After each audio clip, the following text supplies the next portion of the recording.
Welcome to my kitchen.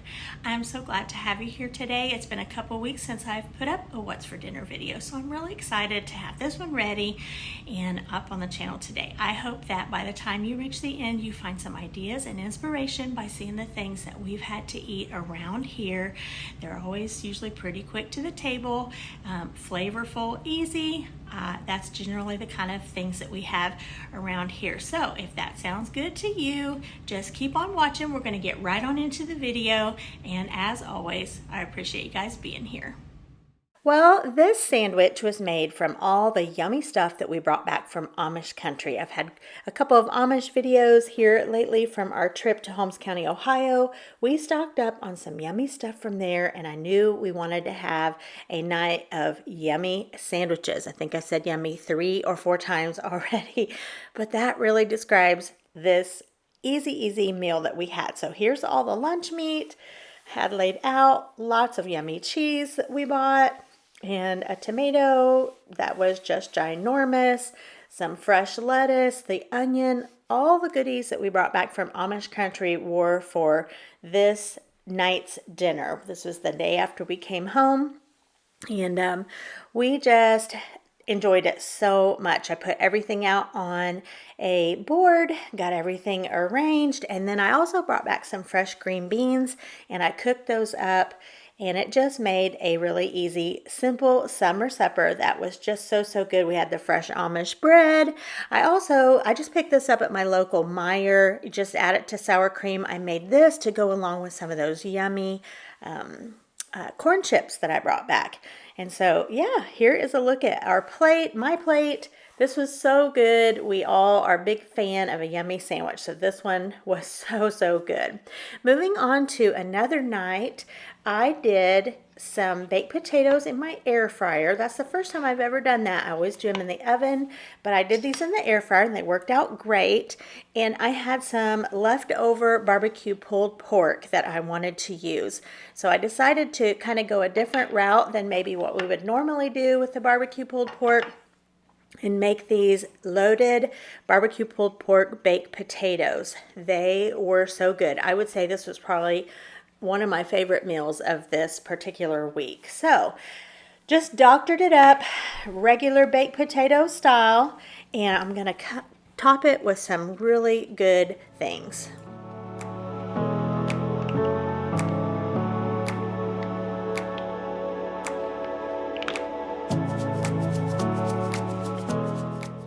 You know, anytime you do a big pork butt or a pork shoulder, it just makes so much. And even if I serve it for family night, it makes a lot. So what I like to do is put some of it into the freezer. So next time I'm ready for it, you don't have to go through all the cooking process all over again. And so it makes a really quick, ready meal for you to pull out of the freezer and do whatever you want. It's great on nachos. It's great.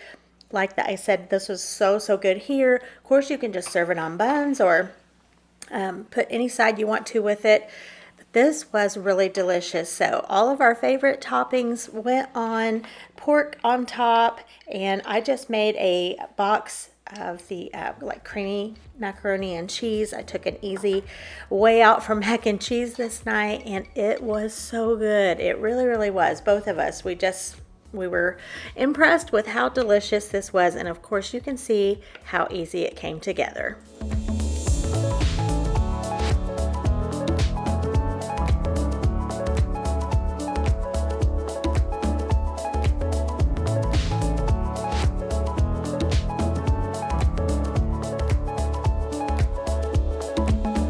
All right, this meal was for family night. I wanted to make the Swiss steak bites like I had made and showed a couple videos ago. I wanted to make this for family night. So that I'm not going to show you again because like I said, I just made that a couple videos ago. I can link that down below. But I'm going to show you some of the delicious sides that I made to go along with it. So this is kind of like one of those layered salads, the overnight salad. They go by a lot of different names. My mother-in-law makes a really, really yummy one like this. So I decided I was gonna pull this together to go along with our meal. So the concept is basically just layering your salad. It starts with an iceberg or a pretty hearty lettuce like a romaine, something like that. You layer on some other ingredients and then it needs to sit in the fridge for a while, or hence the name overnight salad. You can do it overnight. So I did my lettuce, I did some frozen peas, just a little bag of bacon bits. I didn't fry up fresh bacon. I did boil up some eggs. I think I put some onion in there. Yeah, I did. And then I just made a little bit of dressing from scratch. So I used some dry ranch powder. I used some sour cream and put just a little bit of milk. I did not measure anything. I just kind of eyeballed it. I put a little bit of dill extra in there as well. And I think I stirred in just a little bit of mayonnaise. So sorry I don't have an exact recipe to tell you for that, but if you just look up an overnight salad or a layered salad, you can find all sorts of options out there. And I just kind of made this by heart, by taste, whatever I felt like putting in there, and it was so good. These are so refreshing, especially in the summertime.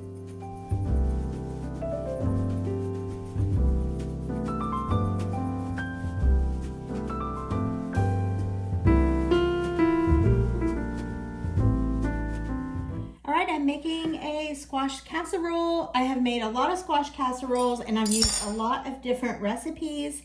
They are all very similar to one another. In all honesty, there's not a ton of differences in each one of them, but today I'm using one from a website called southernbite.com.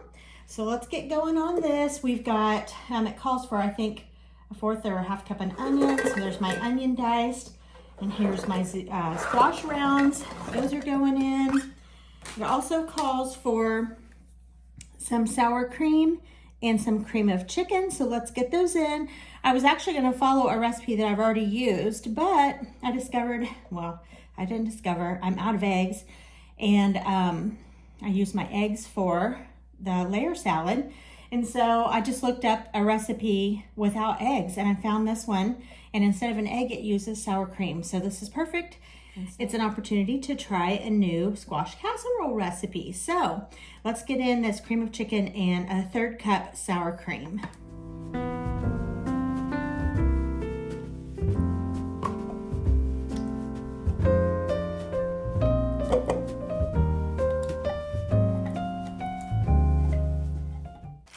Next up, salt, pepper, and garlic. The recipe doesn't call for garlic, but I feel like garlic is awesome in anything that is savory.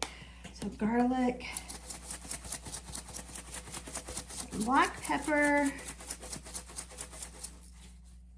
and then I'm gonna go easy on the salt because it calls for 2 cups of cheese, but I am gonna use this Trader Joe's onion salt. Just a little bit of that. That'll give it a little extra flavor and some little dots of green, which I love. And then I'm gonna go in with my cheese. And we'll get this thing mixed up. Now, the recipe that I'm following today, he says to saute your onion and your yellow squash in some bacon grease on the stovetop, and then you bake it in the oven after you mix all these things in. Most of the other recipes that I follow, you just do your squash raw and then put it in there and bake it. And so I am choosing to skip the sauteing with the bacon grease, although I know that would add so much great flavor, but I am taking the quicker route today and not doing that, and I know it'll be just fine. All right, we got this mixed up, and I'm gonna get this in my 9x13 baking dish.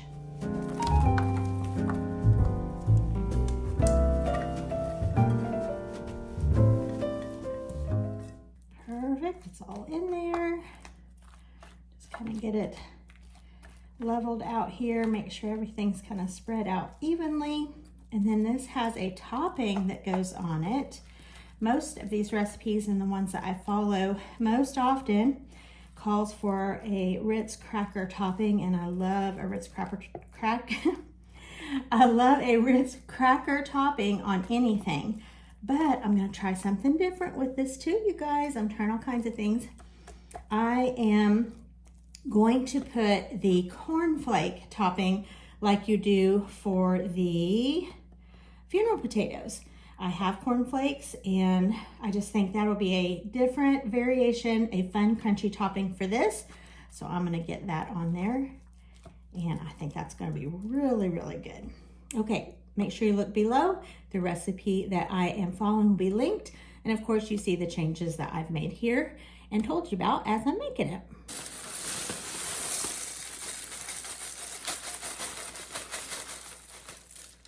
Okay, for the topping, 2 cups or 2.5 cups of cornflakes. I'm just gonna do 2, I think. And then you crush these with 1/2 cup of melted butter. So I'm gonna go the easy route with a Ziploc bag. I think about that much. All right, I squished those all up, and the butter is going in. I'll just massage that around in here to make sure everything's covered.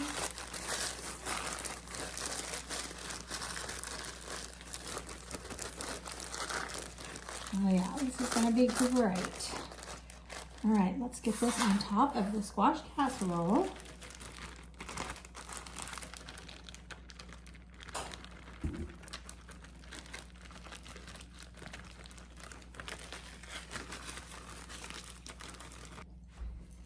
Let's get that spread around. Probably the whole 2.5 cups would have been better, especially if you love a crunchy topping like I do, but I don't know why I skimped around on that. I do not know. Anyhow, this is gonna be awesome. Okay. Right, here it is. This is a, I think 10 or 12 serving of the Swiss steak.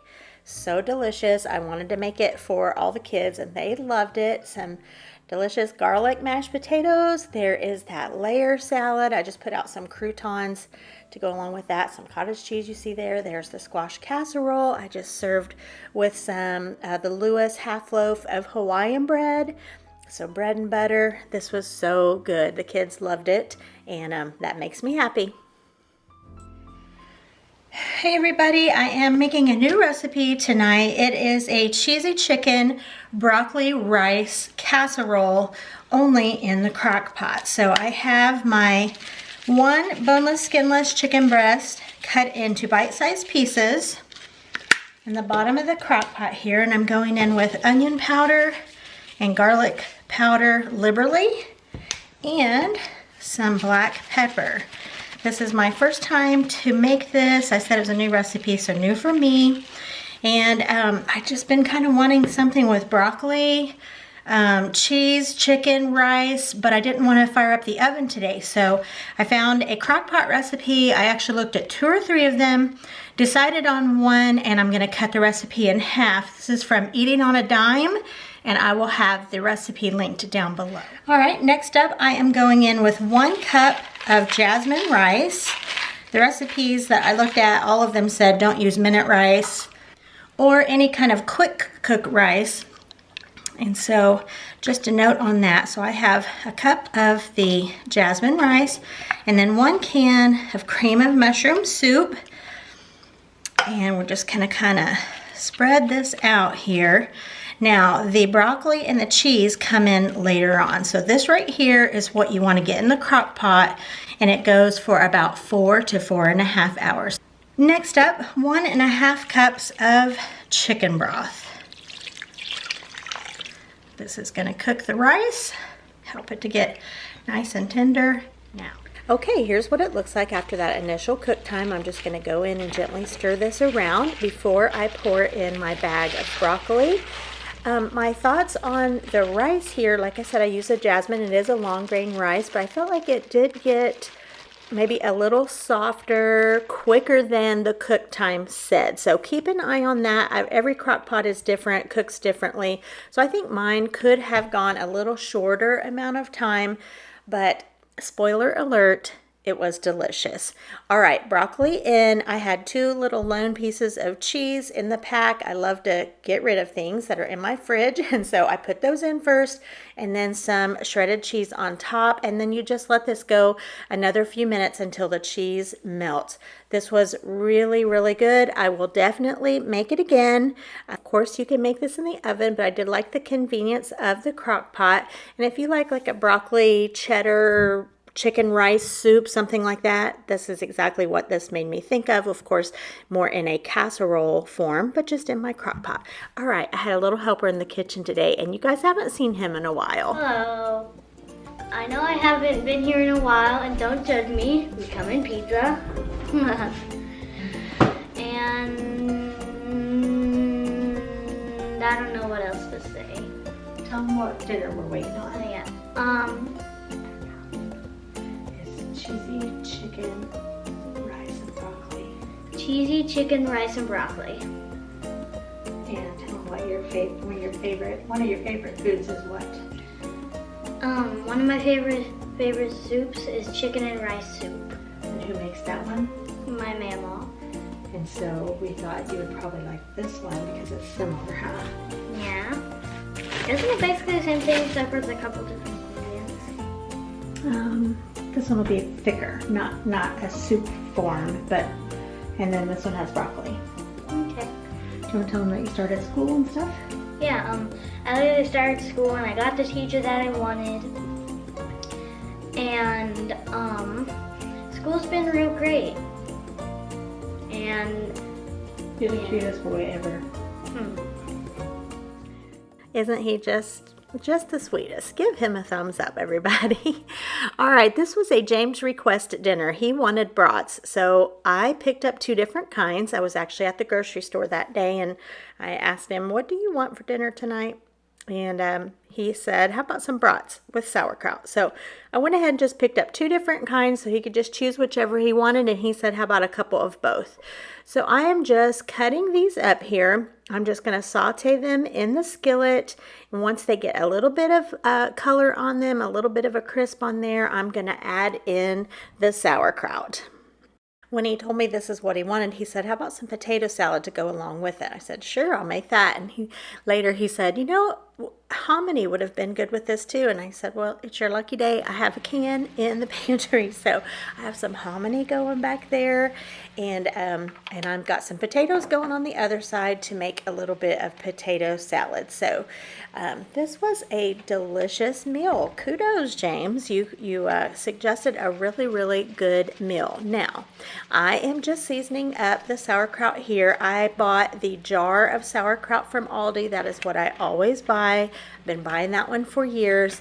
I just drained off a little bit of the super sour liquid that it's in, put it into my skillet here with the meat, and then I'm just using the traditional seasonings that I use most often. So a little bit of pepper, some onion powder, some garlic powder, and then I'm going in here with some crushed red pepper flakes, and then I always add a little bit of sugar or brown sugar to sauerkraut. I think it helps tone down some of that extreme sour, but it also just enhances the flavor. It really, really does. If you haven't tried that, you should. And then, of course, I'm just seasoning up the hominy with a little bit of those same things. Now, spoiler alert, another one, I burnt the hominy. Yes, I did. I thought I had turned off the burner, and I hadn't. I was frustrated. I was like, oh my goodness. So it wasn't burnt beyond being edible, but it was burnt. James said it tasted a little bit like burnt popcorn.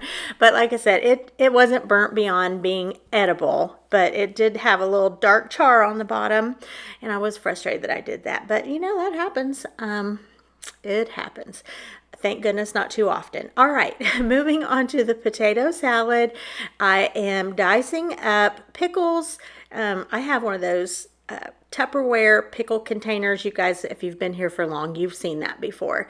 And in the bottom of it, I'm getting down to the bottom. Not a whole lot of pickles left in there, but I had some onions and some things like that that had come from a jar of homemade pickles that my daughter-in-law Abigail had given to us. So I knew those would be perfect in the potato salad, so I'm just kind of chopping all of this up here together.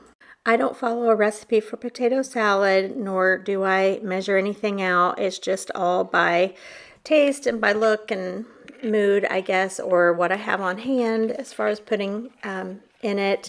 This time I just wanted to make a pretty small amount. You can see here that doesn't look like it's a lot, but it was just for the two of us, and I just didn't want a huge amount. I put in a little bit of mustard, Duke's mayonnaise, some dill, of course, the pickle and onion combo there that I was dicing up. I didn't put any eggs or anything in it. It was very simple, but it was really, really good.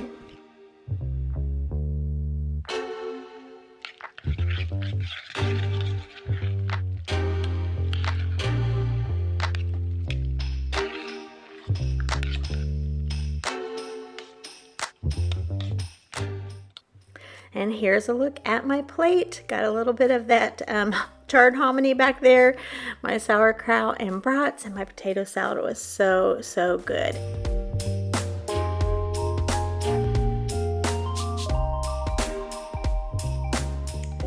Thanks so much for watching. If you enjoyed it, would you give it a big thumbs up? And if you haven't subscribed, consider subscribing. I'd love to have you around here. And for those who are, I appreciate you more than you know. All right, you guys, I'll see you the next time. Good Lord willing, and the creek don't rise.